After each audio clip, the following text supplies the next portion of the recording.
70+ विधायक का ये लेटर लिखा देख सकते हैं। ये जो लेटर है ये एसएससी का, हमको लगता है किताब इतना मोटा नहीं होगा, 70+ विधायक जमा खासे है, क्वेश्चन बैंक के टाइप का ये लग रहा है। 70-75 विधायक का इसमें समर्थन हासिल है। लेकिन आपको नहीं लगता कि आप लोग को विधायक द्वारा भी झांसा दिया जा रहा है? सिर्फ कागजी तौर पे काम, आप जब जाते हैं, आप लोग जब मिलकर जाते हैं तो एक कागज पे आश्वासन दे दिया जाता है, उसके बाद जो रिजल्ट होता है वो शून्य बट्टा सन्नाटा है। तो आपको ये नहीं लगता है कि हर नेता द्वारा आप लोग ठगे जा रहे हैं? ठगे तो हर नेता के साथ ठगे जा रहे हैं। हर नेता के पास जाते हैं तो सिर्फ आश्वासन दे रहे हैं कि आप लोग का नियुक्ति जल्दी होगा। हम सरकार से बातें कर रहे हैं, कि आप लोग का नियुक्ति जल्द मिलेगा, सिर्फ आश्वासन मिल रहा है। और ये आश्वासन हम लोग कई दशक से, ये जब से बाहर निकली है तब से ये हम लोग धरना प्रदर्शन करते जा रहे हैं। ये सोचने वाली बात है। विदेश नीति में बात हो रही है क्या कि दूसरे देश की सरकार से बात करनी है? बीएसएससी बिहार की सरकार निकालती है, तेजस्वी जी गवर्नमेंट में है, और जब वो इस विपक्ष में थे तो इन लोगों के साथ थे। मुझे याद है वो सीटेट वाला मुद्दा जिसमें वो गांधी मैदान पे खड़ा होकर युवाओं के साथ थे, युवाओं की बात करते थे। लेकिन जब अपने कुर्सी को विराजमान है, आज बिहार के डिप्टी सीएम बन गए हैं, तो इनकी दर्द और इनकी जो व्याकुलता है वो नजर नहीं आ रही है। ऐसे में कई सवाल हैं। आप लोगों को बिहार कर्मचारी चयन आयोग, मुझे नहीं लगता है, ऑन ईयर मैं बोल रहा हूँ, मुझे नहीं लगता कि ये 2 दिन के धरने के बाद भी सरकार कुछ नया सोच रही है। तो इस पर क्या करें? आगे आप लोग का क्या है?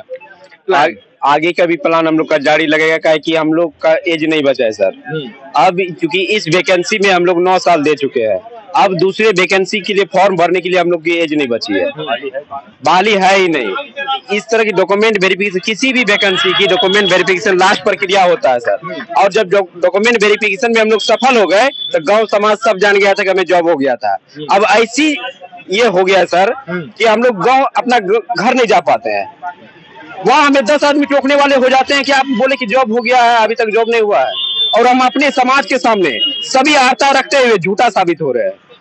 समाज हमें गाली दे रहा है कि ये लड़का दिन भर समय बर्बाद किए हैं, और झूठ के सभी को कहते हैं कि जॉब हो गया।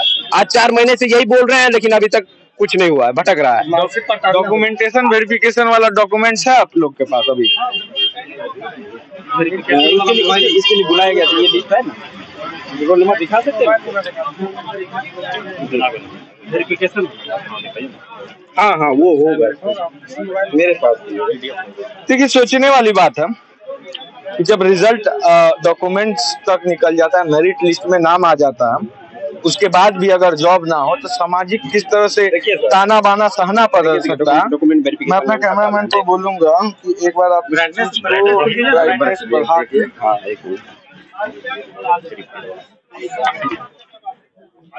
एक बार मैं कहूंगा कि ये दिखाइए, उसके बाद मैं बता रहा हूँ इसमें रियल में क्या लिखा हुआ। देखिए, जो अभ्यर्थी का नाम है वो सुभाष कुमार भगत जी हैं, और ये बायोमेट्रिक वेरिफिकेशन रिपोर्ट है Bihar staff selection commission Patna द्वारा, जिसमें ये जो है वेन्यू जो है A N college boring road Patna था इनका, और डेट जो है 21 दिसंबर 2021 2:32:06 पे इनका वेरिफिकेशन हुआ है।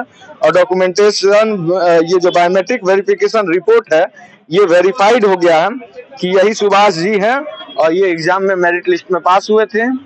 इनका डॉक्यूमेंट वेरिफिकेशन हो गया, लेकिन उसके बावजूद भी ये आज इनको ऑफिस में होना चाहिए था। सुभाष जी आप ही है ना? जी।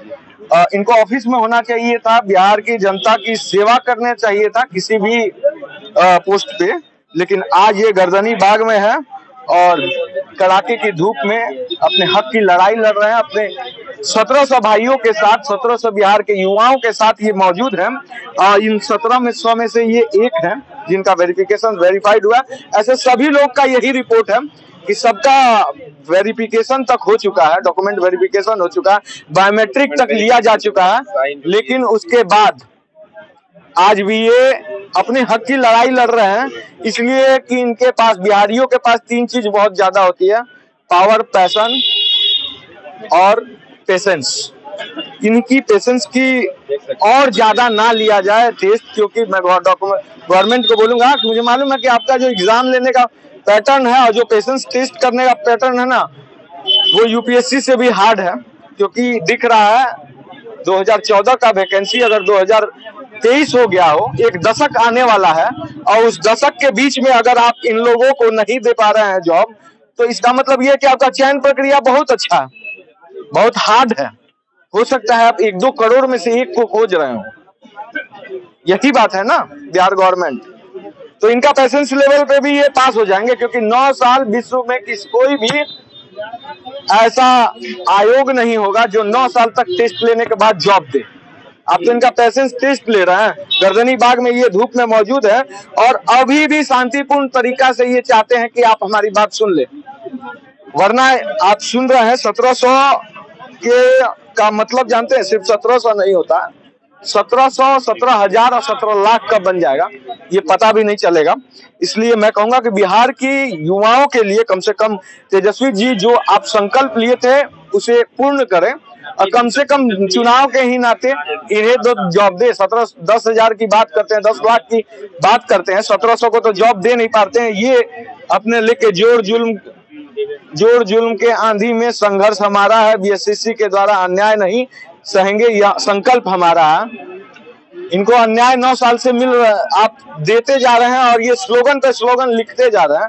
काश इस टैलेंट का यूज अगर आप बिहार में अपने शासन प्रणाली में किए रहते हैं तो बिहार नीचे से दूसरे स्थान पे नहीं रहता। आप ही के चैनल के माध्यम से डिबेट में आरजेडी का जो प्रवक्ता थे उन्होंने 90 दिन का समय लिया था, आज 90 दिन से ज्यादा हो गया। तो इस पे कल का आप देखें हमारा कि किस तरह से आरजेडी जदयू को हम इसी बात पर बहुत कड़े शब्द में उन लोगों को बोले। हम किस भरोसे विश्वास करें उनपे, जब आपने 90 दिन का समय लिया, राजद का प्रवक्ता है, आपका तो 90 दिन फेल हो गया, सरकार में भी है, तो अब क्या कहिएगा कि हम लोग भरोसा करें आप पे? अब तो आप तो भरोसे लायक सरकार है नहीं। वही है ना कि वादे जो होते हैं ना, जो नेता लोग जो जुल्मी वादा करता है, मतलब एक तरह से आप कह सकते हैं शासन में आए हाँ, तो उन्होंने बोला कि 3 महीना के अंदर 10 लाख रोजगार देंगे। आज कितना दिन हो गया? हम तेजस्वी जी से पूछना चाहते हैं, क्या साल गुजरने जा रहा है, कितना दिन हो गया, कितना बहाली आप निकाले? अरे 10 लाख छोड़िए, 1778 को न्याय दिलाइए, पहले 1778 से श्री गणेश कीजिए, तब आपका कल्याण होगा, नहीं तो हम लोग इसका विरोध करेंगे। आप कौन सी जिला से? नालंदा जिला। आप पूर्णिया से। आप नालंदा शेखपुरा से। आप नालंदा जिला से। नालंदा से हैं। आप कौन सी जिला? पूर्वी सिंहभूम। पटना जिला। पटना जिला। आप में? बेगूसराय। भोजपुर जिला। पटना जिला। जमुई जिला। पूर्वी चंपारण। कटिहार जिला से। कटिहार। रोहतास। 38 जिला से आए। आप देख सकते हैं कि 38 जिला से स्टूडेंट आए हुए हैं और अभी और आएंगे क्योंकि कल तक है।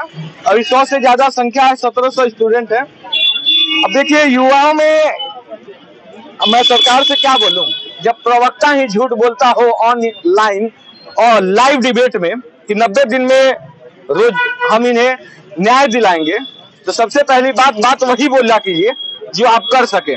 या फिर आपकी 2 ही बात निकलती है, या फिर आपकी सरकार निकम्मी है, नहीं तो आपका पार्टी में नहीं चलता, आप खुद निकम्मे हैं। इनसे 2 ही बात साबित होता है। और दूसरी बात, अगर आपकी पार्टी में नहीं चलती है तो आप प्रवक्ता ना बने, कम से कम अपने पार्टी की प्रवक्ता ना बने और नेशनल चैनल पे डिबेट में ना बैठा करें, इसलिए कि आप एक पार्टी को रिप्रेजेंट करते हैं। आपकी बातों का महत्व उतना ही है जितना एक पार्टी का अध्यक्ष का होता है, क्योंकि आप जनता के सामने पार्टी के चेहरे को रिप्रेजेंट कर रहे होते हैं। अगर आप 1700 स्टूडेंट को न्याय नहीं दिला पाए तो ऑन ईयर मेरे डिबेट में क्यों बोले? ये सवाल इनका काफी लाजिमी था और बहुत सही सवाल था कि जो इन्होंने, क्या नाम है आपका?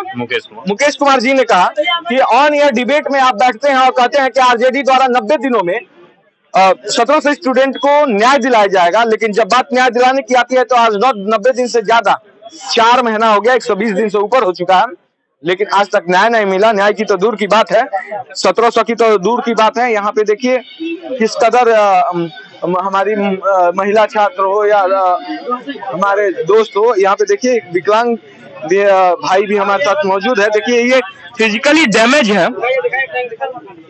डैमेज है, लेकिन इन्होंने अपने हक के लिए एग्जाम पास करके, देखिए कई तरह के लोग होते हैं इस दुनिया में, एक जो मजबूरी का सहारा, मजबूरी बताकर दूसरे का सहारा लेते हैं, लेकिन हमारे बिहार, ये हमारा बिहार है, यहाँ जोश जज्बा की कोई कमी नहीं है। इस फिजिकल डैमेज होने के बावजूद भी ये पढ़ाई करते हैं, पढ़ाई करने के बाद आप कह सकते हैं कि पहली बात तो मेरिट लिस्ट में आते हैं, काफी टफ एग्जाम को पास करते हैं, उसके बाद सरकार और आयोग के बीच में ये पिछते भी हैं। इस तरह के ऐसे फिजिकल डैमेज स्टूडेंट युवा बिहार में होता है, लेकिन दुर्भाग्य की बात है कि जिस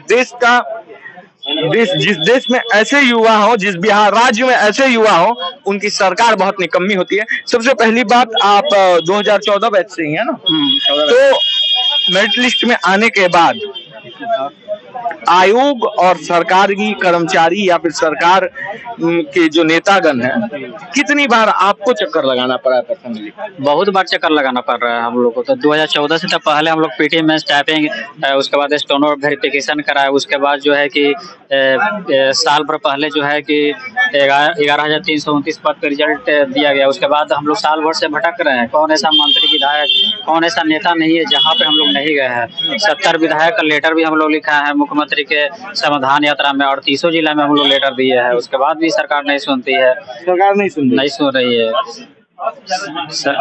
देखिए, इतने के बाद मुझे कड़े शब्दों में अब बोलना पड़ रहा है। जो भी सरकार हो, नीतीश जी आप सुन लें या फिर तेजस्वी जी आप सुन लें, खबर फर्स्ट अपनी बातों से ना डिगा है ना डिगेगा। हम तो इनके साथ हैं, आप क्या कर सकते हैं? मैं सवाल सीधे तौर पे पूछता हूं, मैं बिहार के युवाओं के साथ हूं, आप क्या कर सकते हैं? रोजगार दीजिएगा या नहीं दीजिएगा ये तो दूसरा चीज है, ये अपने हक की बात मान रहे हैं, आप अपने घर से नहीं दीजिएगा, या फिर आप ऐसे वैकेंसी को बंद कर दे। बीएसएससी का जो आयोग बैठा है ना, उसे बंद करे त्वरित। नहीं चाहिए, हमारे जितने भी युवा हैं ये बीएसएससी का चक्कर ही नहीं काटेंगे, पर उनको किसी देख सकते हैं कि अभी बीएसएससी हाय हाय का नारा लग रहा है। और देखिए यहाँ पे, इधर आ जाइए, जो ये अभी बेबस है, ये काफी, इससे ये नजर आता है कि ये आने वाले समय में एक अलग तरीके से ये 100 का जो हुजूम है वो कब 10,000 में तब्दील हो जाएगा, लाख में तब्दील हो जाएगा, ये समझने वाली बात है। सरकार को समय रहते इस पे ध्यान देना चाहिए और 1700 स्टूडेंट को न्याय देना चाहिए। ऐसे ही मांग हम सरकार से कर रहे हैं। ऐसे ही तमाम बड़े खबरों के लिए बने रहें।